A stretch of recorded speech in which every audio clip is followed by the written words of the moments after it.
So today we're going to talk about, as I said, where are we focused?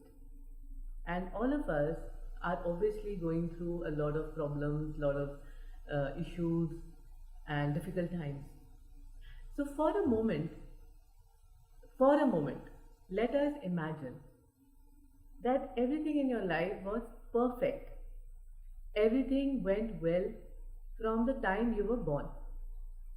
So you had like a event-free delivery. You had an event-free birth actually. So you kind of just slide it out, and delivery was great, and everything was smooth. Then you were adored and cherished, and not only by your parents, but by all your relatives and everyone around you. Then you were born with a silver spoon. You went to the best school, got the best education, got the best toys, had the best buddies. It doesn't end, you had the best teachers also. And then as you grew older, you had the best marriage partner. Not to forget, you had the best loving partner in college also.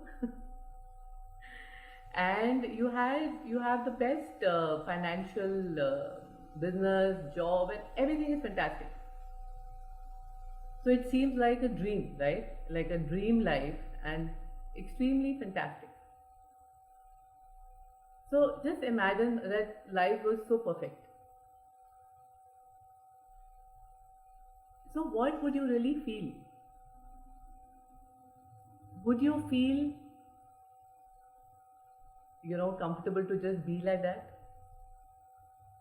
It's like when you have this very sweet lifestyle, it's like being on a diet of sweet food for a very long time.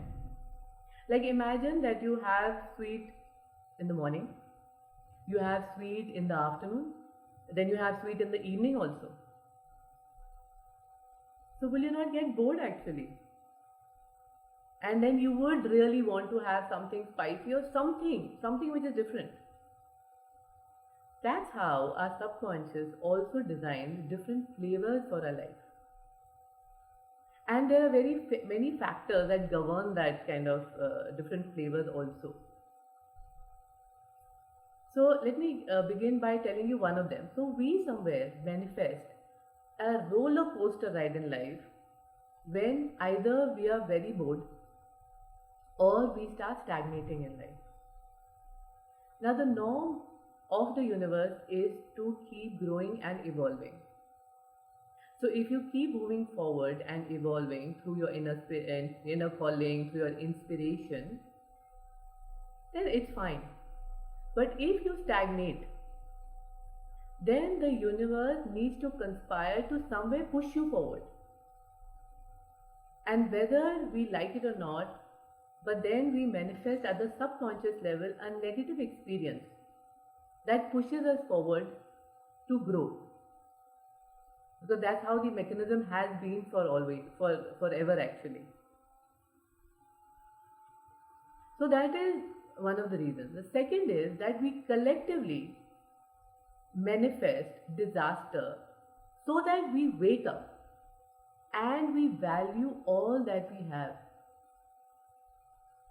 Value whether it is our body, whether it is our health, whether it is relationships, whether it is our jobs. It's valuing whatever you have. It's only when somebody or something threatens us with the possibility of loss do we suddenly wake up and realize what we have. The third is that we are also pre-programmed, or we have some of us have these beliefs that before we experience pleasure, we need to invite pain. So just look within you. Like a lot of us have this belief, that association of before there's a good time, before there is something amazing, victory, something happy, there has to be pain. There has to be a down phase. But that is completely your belief. And then you manifest accordingly. But today in the sharing, I am going to share how we can address and resolve this. So yes, I understand a lot of us, some of us are going through illness, disease, surgery. A lot of us are, there are people in the hospital. We have job losses, relationship issues, uh, defamation, social isolation. All of it is there. And when we are in one of the phases, we actually feel it's almost never ending. It just keeps on continuing. And suddenly the good phase, even when it comes, it goes away so fast that we don't even realize it. It's like, oops, did it come and it's already gone. So why does the bad phase take so long? Or sometimes for a lot of people feel that it's never ended only. It's because of one important postulate of Redikall that we believe is whatever you resist tends to persist. And I'm going to explain that. So today I'm going to give you a step-by-step information and sharing of how you can resolve this. So the first is to be aware that nothing is permanent. Nothing is everlasting. Everything and every experience is transient. If you look around, even nature explains this postulate that everything, even winter turns into spring. So the good phase will definitely come. It's just this knowingness and this awareness that first helps you sail through the whole process. Then the second is that I said, whatever you resist tends to persist. Believe it or not, it is not the pain.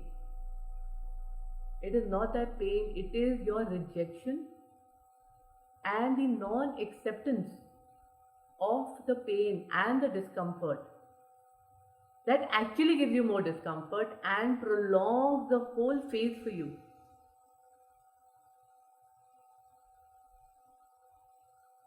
So it's very, very simple. All that you need to do is to stop resisting, is to just stop that whole resistance and just recognize the pain and embrace it. When you recognize the problem or the pain or the painful emotion or whatever you're going through, you suddenly, because of that recognition, you will change, you will modify, you will reorganize it to suit your needs and your expectations. So just try this thing. If you are going through any ordeal, or a simple example, if you're going through extreme sadness or you're going through anger, you don't need to reject that sadness. You actually only need to recognize the sadness. Just recognize it. You can even do this verbally. You can actually just say, I recognize my sadness. Or the Redikall mantra we use, I R5 my sadness, and say it 7 to 14 times. And you will be surprised that by just recognizing it, you calm down that whole emotion and it just passes away. So take any emotion and recognize it verbally or use R5 for 7 to 14 times. Second is, you can allow your body and your entire being to just feel that emotion. Allow yourself with every cell of your body to feel the sadness. Don't fight it. The moment you feel sad, you don't need to go instantly and say, how do I heal it? How do I change it? God, I don't want to be sad. Give yourself some time to just first recognize it. And it will pass away. The third is, which is very interesting, is now the universe wants to give you a gift. In Redikall language we use gift, or we call it brilliance, or we call it learning. And sometimes it gives you a gift wrapped in an ugly wrapper. Now you don't like the look of the ugly wrapper, so the ugly wrapper is compared to a painful experience you're going through. Now, because you don't like the ugly wrapper, you reject the ugly wrapper, but obvious. But you don't realize that by rejecting the ugly wrapper, you're also rejecting the gift embedded in the wrapper.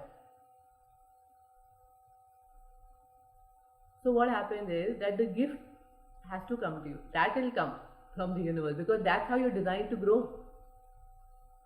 So what will happen is you might get the gift again, but the wrapper could have now become even more uglier. And then you get caught up in this loop. You keep getting the wrapper, which is getting uglier day by day sometimes, and it actually happens sometimes. And you keep rejecting it, and the phase doesn't seem to ever end. And that's why the bad phase seems to be never ending.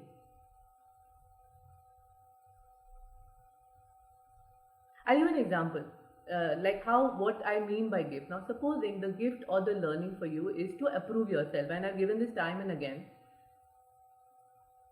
And all that you need to do is learn and discover the brilliance in an experience where people are rejecting you or not approving you, is to just approve yourself irrespective.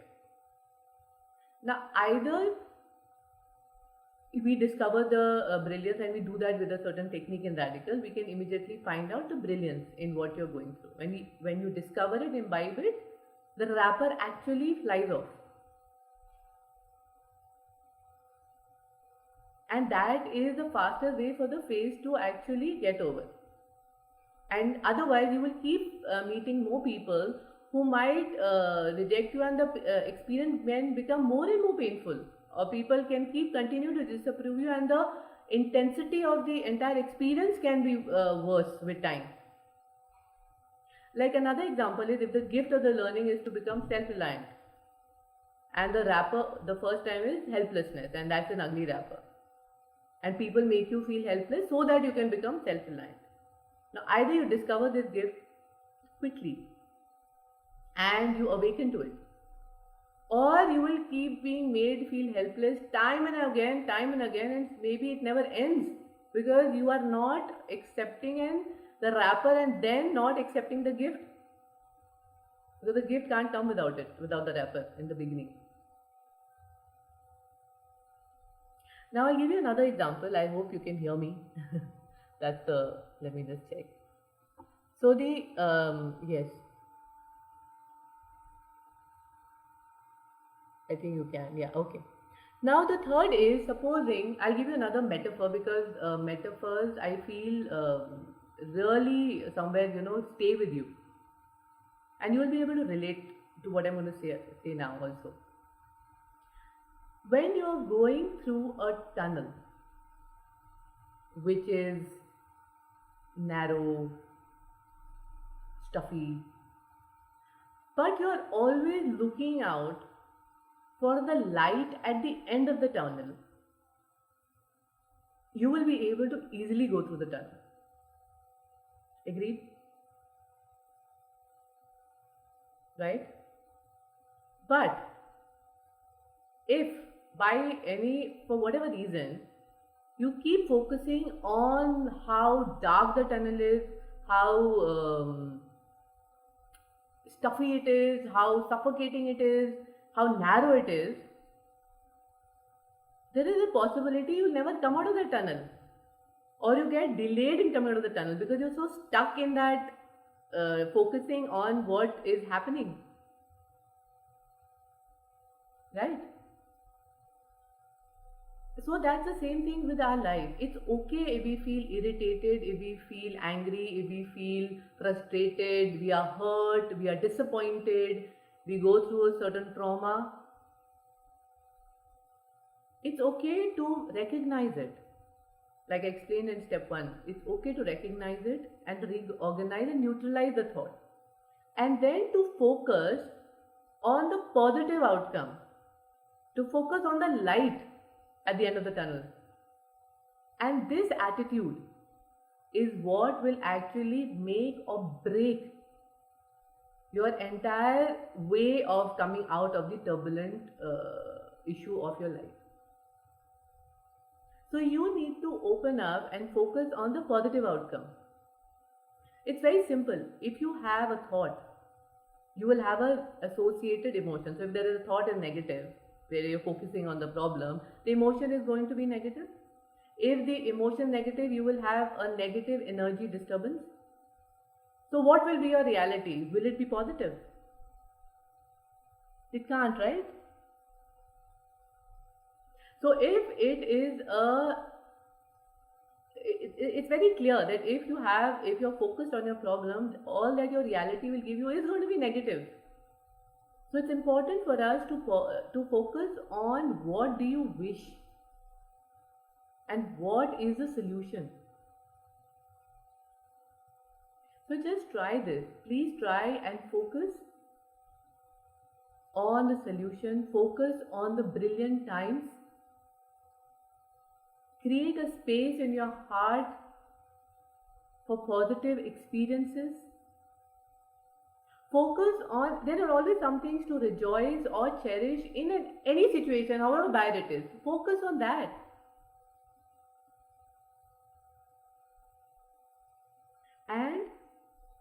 And then I'm going to give you this mantra that all Redikall students use, which is very interesting. But before that, there's another thing I want to share, that sometimes, even if you've done very constructive actions and activities and you believe that you did everything right, then why any discomfort? According to logic, constructive action always has to have a beautiful or a peaceful, end to it. But sometimes there is a phase of discomfort. And the discomfort is a space of creation for anchoring something beautiful in your life. So just allow it to happen. And so we use the mantra in Redikall is let it come, let it go, and let it pass. So that's the mantra we use, and our founder of Redikall, Aatmn, uses this all the time in a very interesting way. She says, "Aan de and jaan de." So to keep it easy. It sounds very easy, but trust me, if we shift in our knowingness about all of this, it'll be much easier for us to go through what we're going through. There's a brilliance in everything that happens in our life. There's a brilliance in every experience, and everything is designed and sanctioned at different levels in the universe. So do not resist, allow it to happen, recognize it, get the gift, and focus on the solution or the positive experiences or the positive outcome.